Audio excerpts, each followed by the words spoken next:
ابھارتی کہ نہیں ان اختلافات پہ بحث کرو، اور باقاعدہ سوال کہ تم ہوتے تو کس کے ساتھ میں ہوتے. حالانکہ اس زمانے میں جو صحابہ کرام تھے، یہ جو اختلاف ہوا تھا، یہ تمام صحابہ اس اختلاف میں نہیں آئے تھے. علی رضی اللہ تعالیٰ عنہ، معاویہ رضی اللہ عنہ، ان دونوں کا گروہ، ان دونوں گروہ میں جتنے صحابی تھے نا، سب کو اکٹھا کریں تو 30 کی تعداد بھی نہیں ہوتی ہے. 30 صحابہ بھی نہیں ہے اس میں.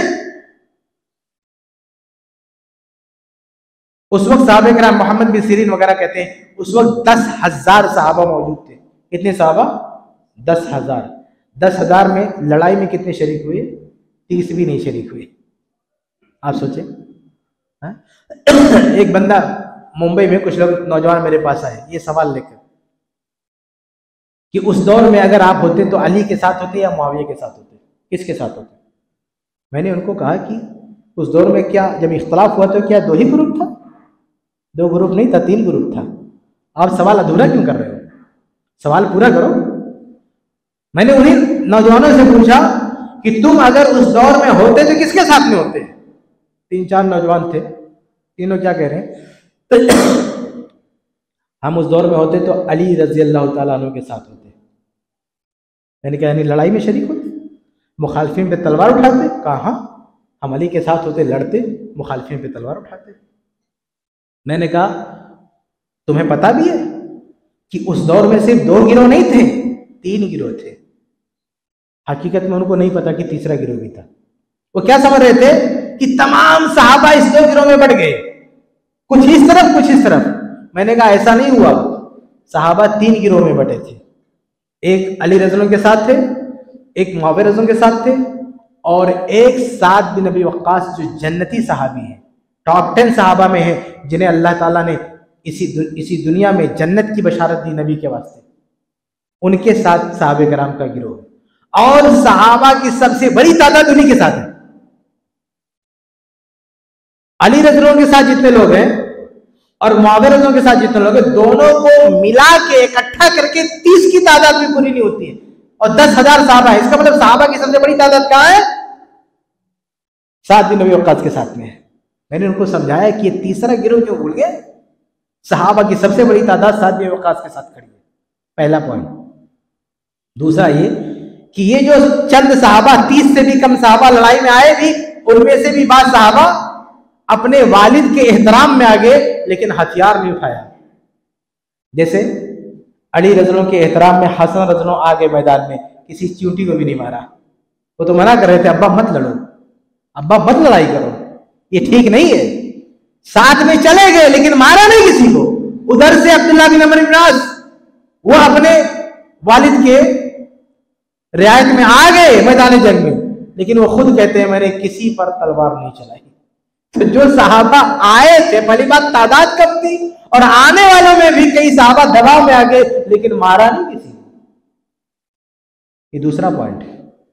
تیسرا پوائنٹ کہ وہ جو گروہ تھا قائدین کا، جو دونوں سے کنارہ کش تھے، ان کی تعداد سب سے زیادہ، صرف تعداد سب سے زیادہ نہیں ہے بلکہ ان میں علماء کی تعداد بھی بھری پڑی ہے. صحابہ میں حدیث کے سب سے جانکار کون؟ ابو ہریرہ رضی اللہ عنہ، وہ اس طرف ہے، وہاں کھڑے. جابر بن عبداللہ رضی اللہ عنہ حدیث کے بہت بڑے راوی، مفتی، امام، اس طرف ہے. اللہ کے نبی صلی اللہ علیہ وسلم کی سنتوں کو چن چن کر عمل کرنے والے عبداللہ بن عمر خلیفہ کے بیٹے اس طرف ہیں. اسی طرح سے اہل بیت میں سے بھی اسامہ بن زید رضی اللہ تعالیٰ عنہ وہ اس طرف ہے. بہت بڑی تعداد، یعنی علماء صحابہ جو بڑے بڑے علماء تھے جن کے فتاوی چلتے تھے، وہ سب کے سب خاموش ہیں. وہ کہہ رہے ہیں کہ ہم دونوں میں سے کسی کا ساتھ نہیں دیں گے. صرف اتنی ہی بات نہیں ہے بلکہ وہ لوگ حدیثیں بھی پیش کرتے تھے. کہتے تھے ہم اس لیے آپس میں ایک دوسرے کے سے لڑ نہیں رہے کیونکہ اللہ کے نبی نے منع فرمایا تھا. اللہ کے نبی نے پیشینگوئی کی تھی کہ ایک وقت آئے گا فتنے کا، اس ٹائم پہ اپنی تلوار پتھر پہ رکھ کر توڑ دینا اور گھر میں بیٹھ جانا، کسی کا ساتھ نہیں دینا. تو سعد بن ابی وقاص ان کے ساتھی حدیث پیش کر رہے ہیں، کہہ رہے ہمارے پاس حدیث رسول ہے، ہم آپ سے لڑائی میں شریک نہیں ہوں گے. سنن نبی داؤد کی روایت ہے، کچھ لوگ علی رضی اللہ عنہ کے پاس آئے اور کہا یہ جو آپ لڑنے جا رہے ہیں آپ کے پاس کوئی دلیل ہے یا آپ کی رائے ہے؟ انہوں نے کہا کوئی دلیل نہیں ہے، ہمارا اجتہاد ہے۔ معاویہ رضی اللہ تعالیٰ عنہ، آپ کو کیا خلافت چاہیے؟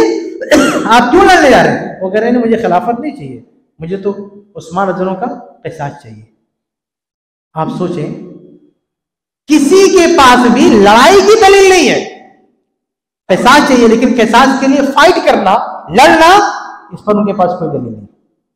قصاص کا مطالبہ تو حق، قصاص کا مطالبہ حق ہے، اس میں کوئی شک نہیں۔ علی رضی اللہ عنہ کا یہ مطالبہ کہ آپ لوگ ہمارے ساتھ مل جاؤ، یہ بھی حق ہے، دونوں کا مطالبہ حق ہے، لیکن اس مطالبے کو پورا نہ ہونے پر لڑ جانا، ٹکرا جانا آپس میں، یہ جو صحابہ کرام کا تیسرا گروہ تھا جس میں صحابہ کرام کی سب سے بڑی تعداد تھی، اس تعداد کا کہنا تھا یہ لڑنا ٹھیک نہیں۔ بات دونوں کی صحیح ہے، دونوں کا مطالبہ حق بجانی ہے، لیکن اس مطالبے کو پورا کرنے کے لیے تلوار اٹھانا ٹھیک نہیں۔ میں نے ان نوجوانوں کو بتایا کہ یہ تیسرا گروہ تھا جو تعداد میں سب سے زیادہ تھا، جو اپنے موقف پر حدیث پیش کر رہا تھا، جس میں علماء کی سب سے بڑی تعداد تھی۔ آپ بتاؤ اب اس زمانے میں ہوتے تو کس کے ساتھ میں ہوتے؟ تو ان لوگوں نے کہا تھا ہم اس گروہ کے ساتھ ہوتے جس نے لڑائی نہیں کیا، سمجھ رہے؟ تو یہ آج کل نوجوانوں کو لڑنے پر جو آمادہ کیا جاتا ہے، لڑاکو بنانے کی کوشش ہو رہی ہے۔ صحابہ کرام کے اختلاف، وہاں سے بحث شروع ہوتی ہے، صحابہ کرام کے اختلاف پر بات شروع ہوتی ہے، خلافت، پھر حکومت، پھر پتہ نہیں کیا کیا بحثیں ہوتی ہیں، اور ان کی لائف برباد ہو جاتی ہے، زندگی برباد ہو جاتی ہے۔ تو ایسے لوگوں سے بھی نوجوانوں کو بچنے کی ضرورت ہے۔ آگے بڑھتے ہیں، چھٹی چیز، کافی وقت ہو گیا، وقت بہت کم ہے، میں جلدی جلدی کچھ چیزیں اور سنا دیتا ہوں۔ چھٹا جو بگاڑ ہے آج ہمارے نوجوانوں میں، وہ ہے